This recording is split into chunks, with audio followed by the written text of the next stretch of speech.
தாய் தமிழ் உறவுகளுக்கு வணக்கம். செங்கோட்டையன் ஓரங்கட்டப்பட்டார். செங்கோட்டையன் ஓரம் கட்டப்பட்டார் என்ற தலைப்பில் இந்த காணொளியை காண்கிறோம். செங்கோட்டையன் 11வது முறையாக தமிழக சட்டசபைக்கு தேர்வு செய்யப்பட்டுள்ளார். எம்ஜிஆர் காலத்து அரசியல்வாதி. ஜெயலலிதா, எடப்பாடி பழனிசாமி ஆகியோரது தலைமையிலான அமைச்சரவைகளில் அமைச்சராக இருந்தவர். எடப்பாடியுடன் கருத்து வேறுபாடு ஏற்பட்டு தமிழக வெற்றி கழகத்தில் இணைந்தார். தமிழக வெற்றி கழகத்தில் அவர் இணைந்த பிறகுதான் தமிழக வெற்றி கழகம் வெற்றி பாதையில் செல்ல ஆரம்பித்தது. தேர்தல் வியூகங்களை வகுத்து கொடுத்தார். அவர் வகுத்து கொடுத்த தேர்தல் வியூகம் தமிழக வெற்றி கழகத்துக்கு வெற்றியை தேடித்தந்தது.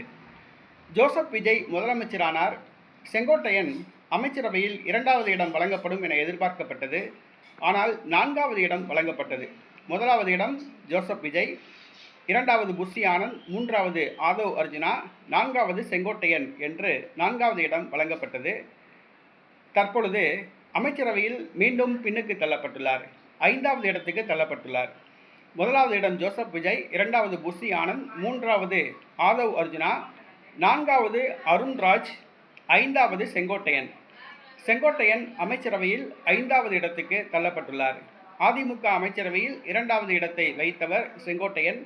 தற்பொழுது தமிழக வெற்றி கழக அமைச்சரவையில் 5வது இடத்துக்கு தள்ளப்பட்டுள்ளார். கட்சியிலும் அவர் பின்னுக்கு தள்ளப்பட்டுள்ளார். செங்கோட்டையன் தொடர்ந்து ஆட்சியிலும் கட்சியிலும் ஓரங்கட்டப்பட்டு வருகிறார். செங்கோட்டையன் மன வேதனையில் உள்ளார்.